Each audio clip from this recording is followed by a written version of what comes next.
Maps are simply answers to questions. And so, historically, maps have been produced in different abstractions to answer specific questions. So, I don't know, a tube map is the answer to many questions. How do I get to A to B using a particular transport network? And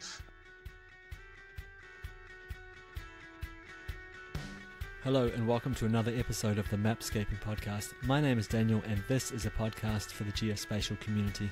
Today I'm talking to Misha, and Misha is the co-founder of Fatmap, and he's building a platform and a community based around mapping the outdoors. I really hope you enjoy the interview. Misha, I really want to thank you for taking the time to do this interview with me. And the reason I reached out to you is because you're doing something really interesting with mapping. Now, to the untrained eye, it looks like you've built the Google Street View for the outdoors, for mountain sports. Can you tell us a little bit more about that? Where it all began was sitting in a tent, probably nearly 10 years ago, in the mountains in Turkey, in the middle of a storm that went on for actually nearly 7 days. And in that time, my co-founder Dave and I had a lot to talk about. One of the things we got talking about was how mapping has just kind of completely changed in our urban lives. We've got kind of globalized platforms that kind of dynamic, contextual, real time for every decision in our urban lives. And in an outdoor context, that nothing had really involved. We still kind of had many different places to piece together information. And this was really that's from that spark, like following that insight and trying to solve that problem. Yeah, I guess that's pretty understandable too. Like more and more people are being concentrated in urban environments. So where more people are, there's more data being collected, there's more interest and more focus, and probably more people willing to sort of throw resources, throw money after those areas and sort of like make dedicated apps towards them or improve the mapping data, the mapping systems we have that support those areas. So I completely understand that. But you're right. I mean, there's a lot of people using the outdoors, so why not make something for them? Yeah, we think, actually there's more and more people placing a bigger and bigger importance on spending time outdoors. One of the other insights we had was that the pastime of going outdoors used to be something that only was done by hardcore enthusiasts. But really, I think now more and more people are looking for these experiences, and they're becoming much mainstream. And the tools haven't evolved to help make that easier and safer for people. So that's really what Fatmap's all about. Now, when I log on to Fatmaps or come to the website, I see a lot of different things. And it feels very much like a platform. It feels like, well, I can make a profile, I can create guidebooks, and I can share my adventures. And then I also have a section where I just come into a map and I can zoom into different areas in the world. And I come from New Zealand, so I zoomed into Mount Cook, which is the highest mountain in New Zealand. And immediately I could see trails that other people have walked, things that they've skied down, climbing routes. And I can click on that and sort of see what they've done. And then I can add a whole bunch of extra information. I can add weather information and snowpack conditions. And there's also a lot of terrain information available there. It feels like a GIS for the outdoors. Yeah, I guess in many ways that's what it is from a technology perspective. I didn't really start my life in mapping, but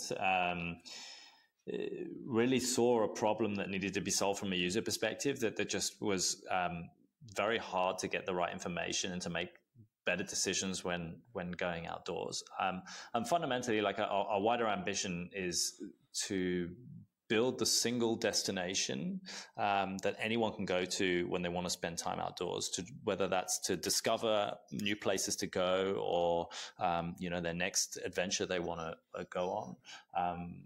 To plan like in detail, and then to kind of navigate when you're on the trail and make decisions, and then also to kind of relive and tell your story. And so really building a whole community of people who make it easier and safer to go outdoors and enjoy nature.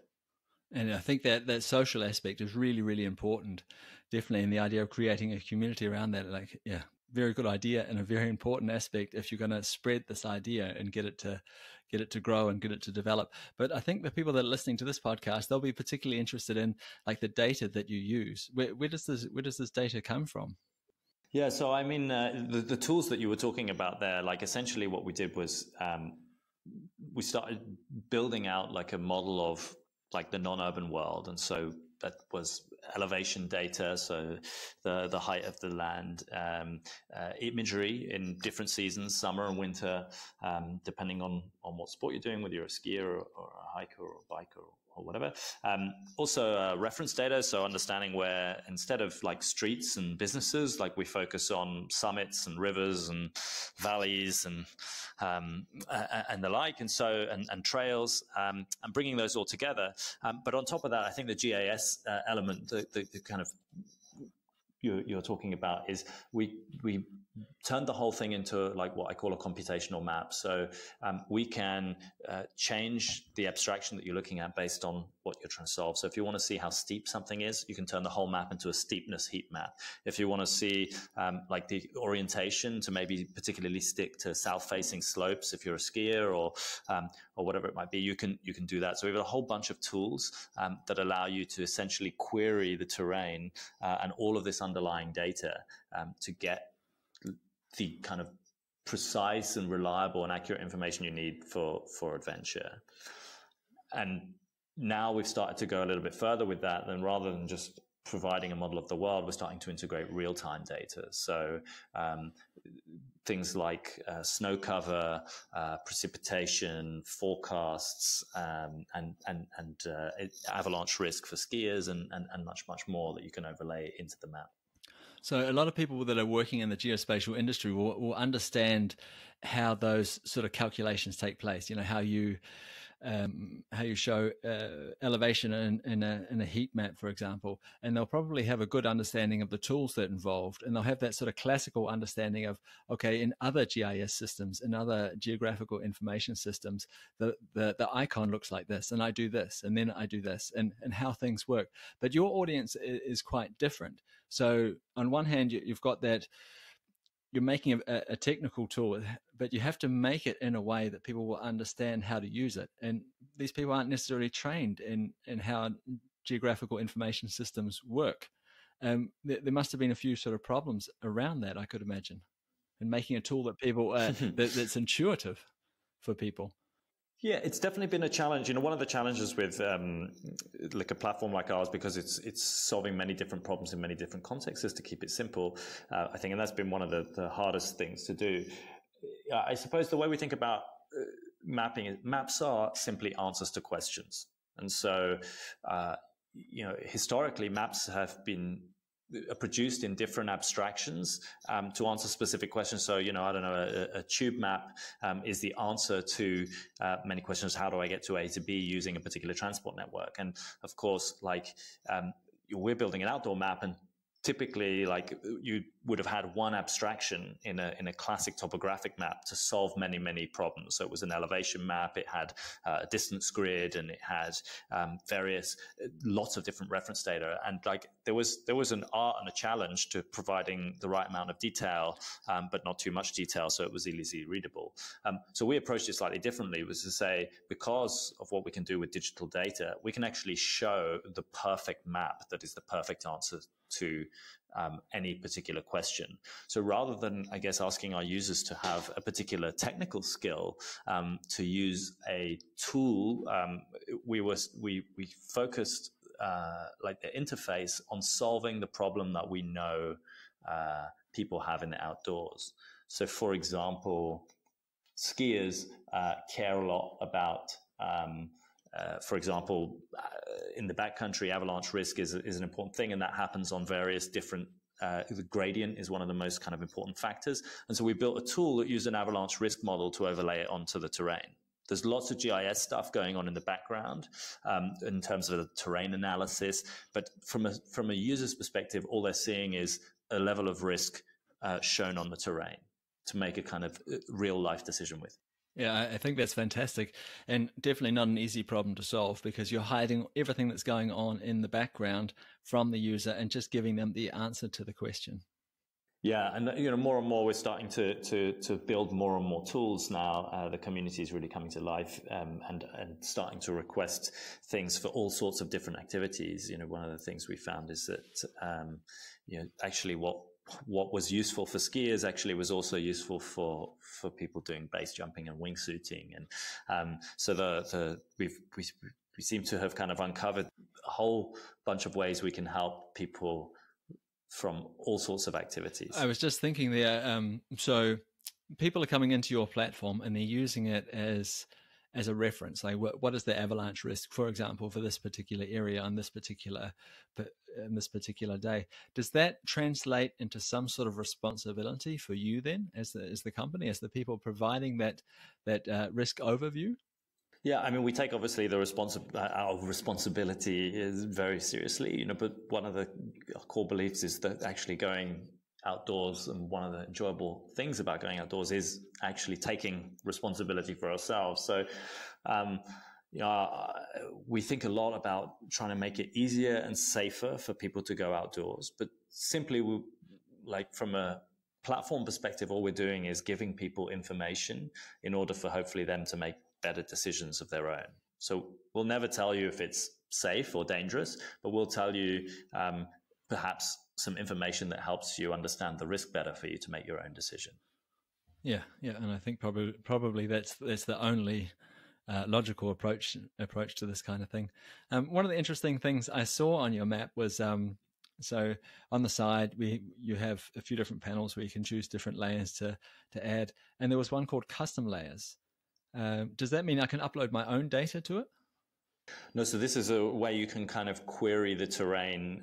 So it's almost like a query. Yeah, it's a query tool for the terrain. So you might say, okay, I'm looking for terrain that's no steeper than this on this particular aspect or elevation, and it will actually help you find that kind of terrain. So it was originally built for skiers to find good snow or avoid risk, but now we're finding all sorts of applications from ATV drivers using it to find terrain where vehicles are capable of going on, and so it's really a tool that you can use to find the terrain that suits your sport or activity. I just want to go back to what you said before. You talked a little bit about real-time data. So I'm assuming one example real-time data that I could see would be very useful for this and is already integrated in the system would be weather data. Do you have any other examples of real-time data that you use in the system? So one of the things we built was, for example, real-time snow cover. So it currently covers in Europe and North America. So you can see in real time what the snow line is, and it's daily updated. You can also see what the forward-looking 3-day forecast is for new precipitation and the layer at which that turns to snow, for example. We're starting to also do integration with actual reference data objects. So, for example, you have often lifts within a particular resort, so cable cars, etc., and we show them on the map, but we're also integrating them with live data feeds, so you'll be able to see if they're running or not, for example.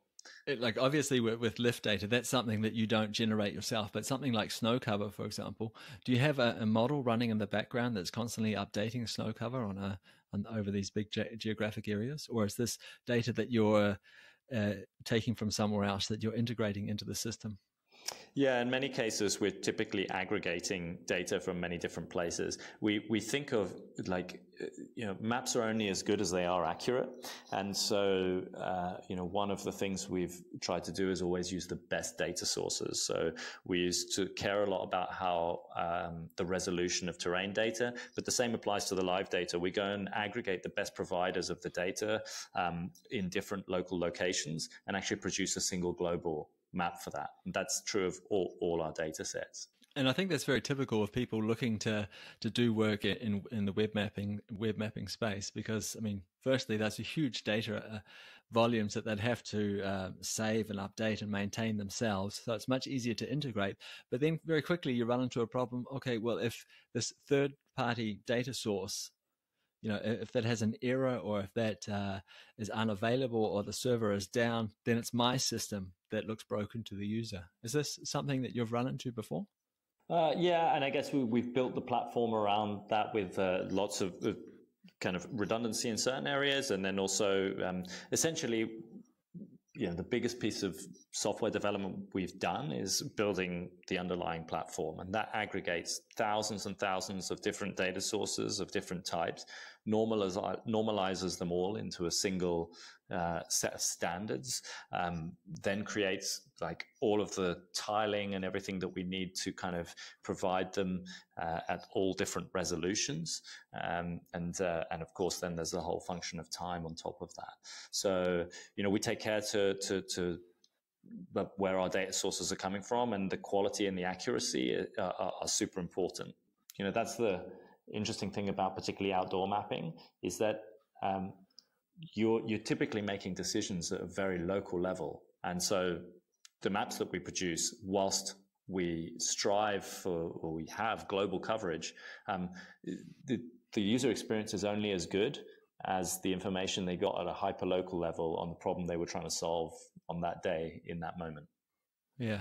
I think we've probably talked a little bit about this before, but use cases, obviously for planning a trip into the mountains, I can see that, or a ski trip, but have there been any use cases of Fatmap that have really surprised you?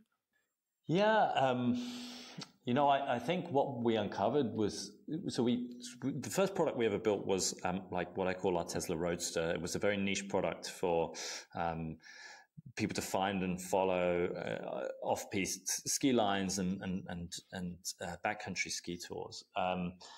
And it was a very local product, but we kind of uncovered that this solved a problem that wasn't really addressed by the existing tools. And then we spent really the last kind of 2 or 3 years building that out into a single global coverage. So taking the value that gave at a local level and building a global map.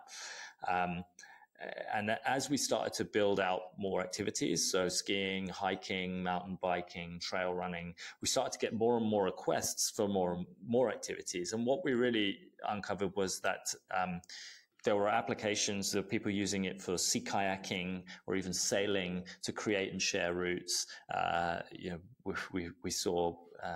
We've seen applications in people working in kind of wilderness areas and using it actually to share locations because that just didn't exist before. So, in many ways, what we've built is the single global map for everything and everywhere and all activities that happen off-road, off the beaten track.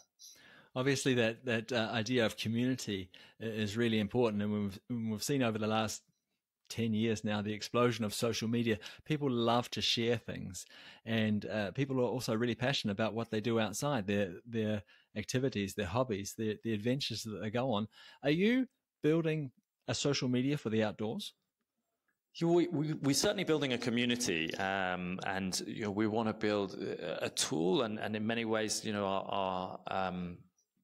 our most engaged members join essentially a club, which is Explore, which is our premium product with all the real-time data and benefits from kind of partners across the industry. And there is a social component to it, but we don't really think of it first and foremost as a social network. We haven't talked about it yet, or at least not in any depth, but you also have mobile applications for Apple and Android. Now, a lot of people say that we're moving towards a mobile-first world, and some people even go a step further and say we're moving towards a mobile-only world. And recently I had an experience of this myself, taking a mobile device into the outdoors. I was back in New Zealand and was away on a sort of exploring mountaineering trip in the mountains for 2 weeks. And instead of taking a GPS with us, we had a few paper maps, of course, but we also had a mobile phone. And that phone had an app on it that we bought for about $2, and it had all of the topographical maps for New Zealand on it. It had amazing battery life, and it's simply and a great screen, crystal clear resolution. It did everything that we needed. With these mobile apps that you're building, can you take this data offline? Can I have the same functionality out in the wilderness as what I have on the website? Of course. And so that's also so essentially by joining Explore or a kind of club, we say it makes you ready for any adventure, and essentially it enables you to take all of that data offline anywhere in the world. You can choose your location. All of the tools that we talked about, the kind of abstractions, the whole toolkit, the kind of all of those things that the GIS world maybe have been using in terms of data analysis and abstractions in the past, now is therefore in your pocket. and of course all of the real-time data tools as well, so long as, of course, they were updated during your last piece of connectivity. And we're seeing more and more people doing what you described, like mobile phones are becoming, they're essentially pocket computers, and they're becoming very reliable even in extreme environments. There are models that are specifically built for that.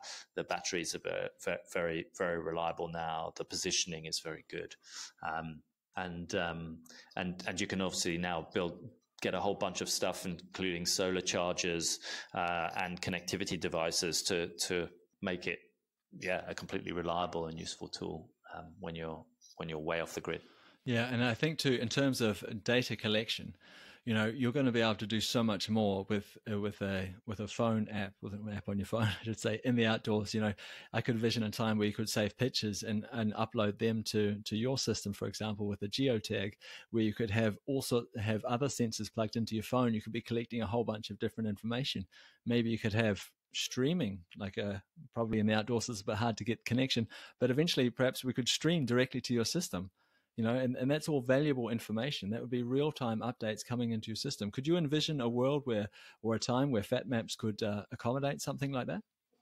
Yeah, I mean, essentially that's very much what we're building. We were building a single platform to bring together all of the information that exists in the outdoors, both actual and real time. We very much see that as a community platform, and we want it to serve the needs of the community. Actually, what you describe about kind of around mobile devices, when we were building the first product, one of the things we did was take it to Southeast Greenland on an expedition to go and climb and ski new routes there. And, there was really the last map of that area had been made in 1954 at a scale of around 1 to 250,000. So, in adventure terms, it was a bit like going to try and, using a road atlas to explore a kind of wilderness. And, when we got there, like what we did was use the platform to kind of pull in the local information that we were learning from the people who live and work there, and the local Greenlandics, and where the kind of huts were and what the safe passage routes were. And we were able to put all of that in to Fatmap, and therefore essentially have that when we were off kind of on the adventure. So, the idea is now that people can also share those things with one another. I guess make it easier and safer. And I think there's another important point there, because what that ultimately gave rise to was, well, should we really encourage more people to go to these places, and what's the responsibility there? And so that, when you mention social networks, one of the key differences that we believe is that if you look at how most of the existing social networks work, is they typically reinforce the visibility of content, the more it's accessed. And so you get these kind of positive flywheels where the more a piece of content gets viewed, the more views it's encouraged to have. And we're actually starting to see a lot of problems in the outdoors where basically a small number of places are actually becoming overrun as the popularity increases, but the tools and the platforms and the information available for people to discover these places is still very limited.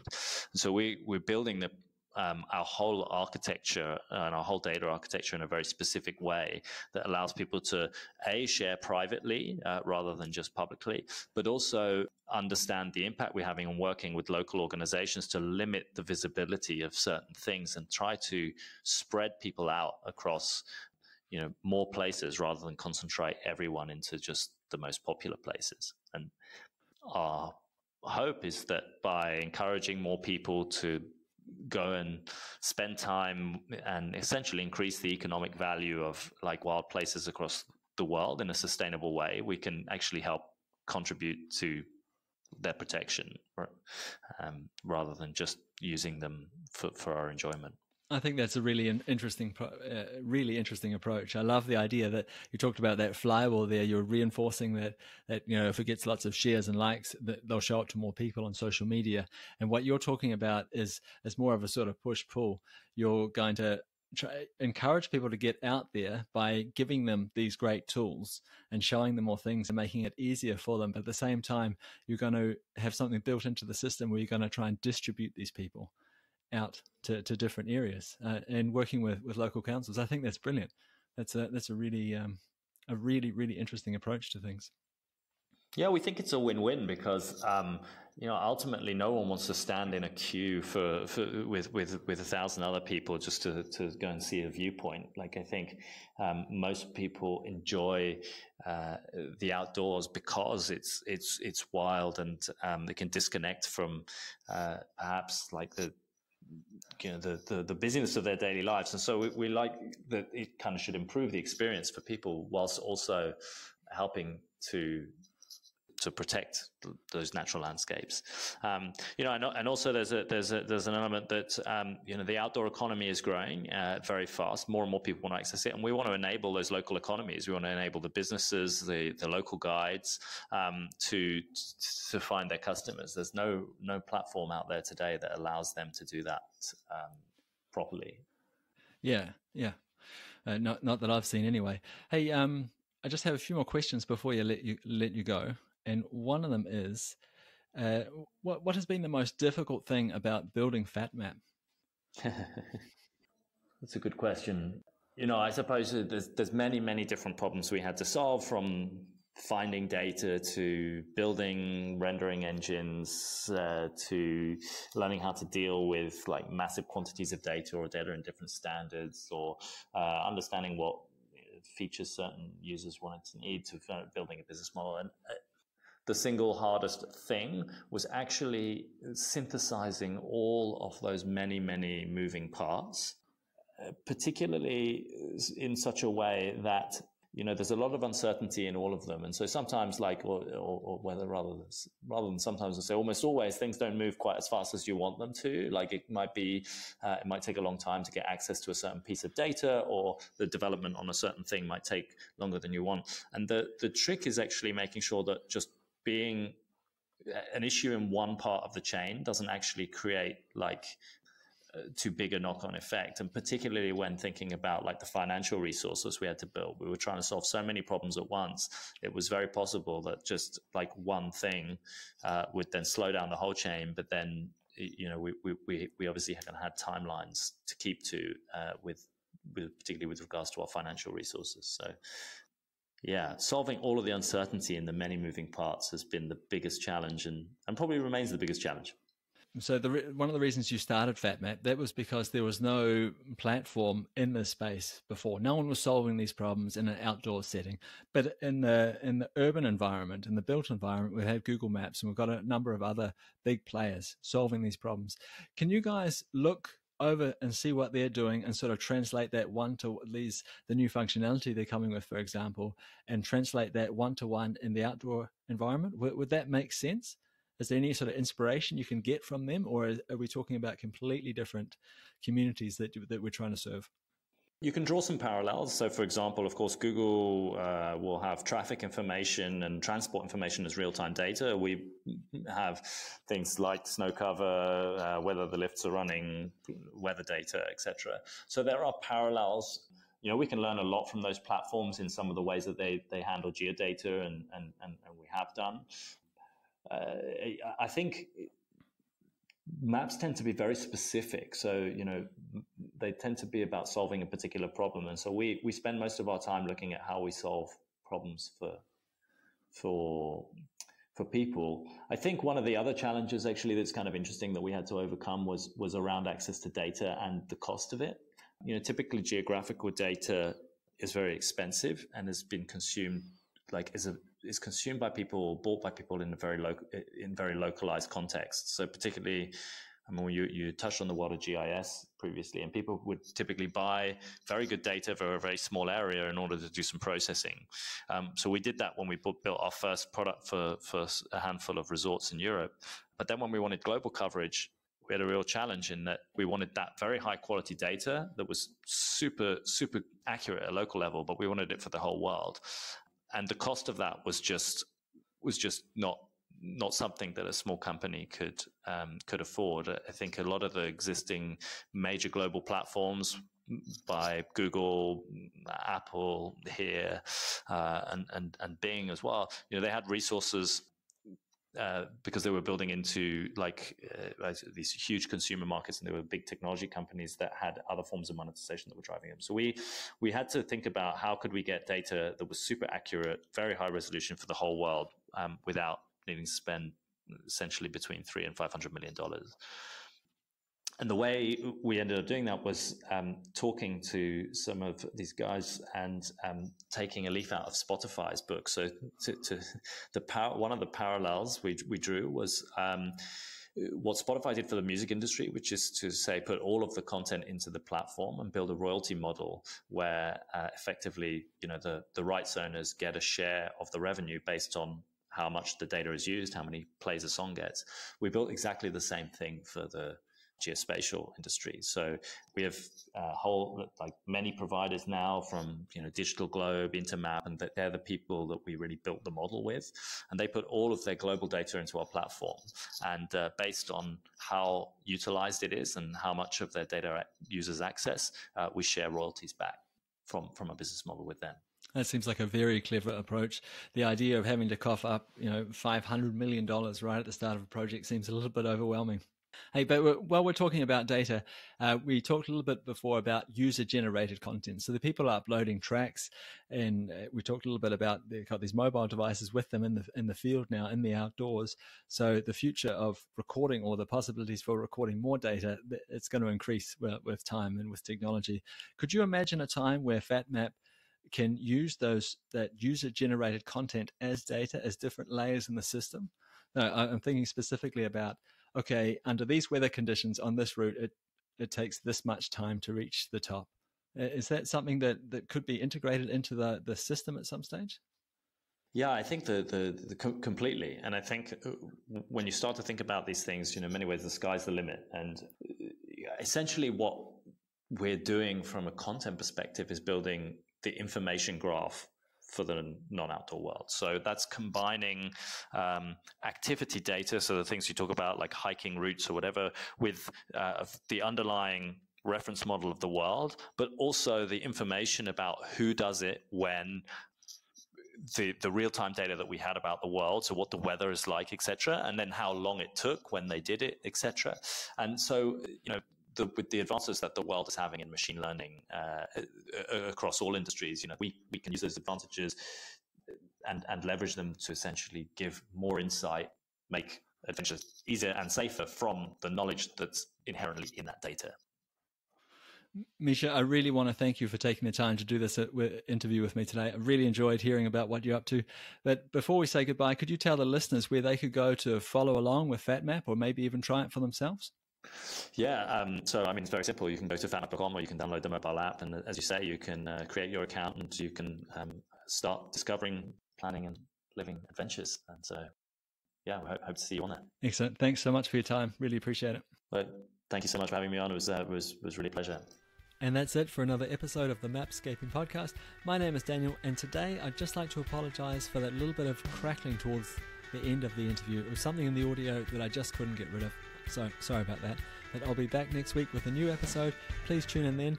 As always, if you have any questions or comments, please feel free to reach out to me on social media. And if you have a friend that you think might enjoy these episodes, please share it with them. I'd really appreciate it.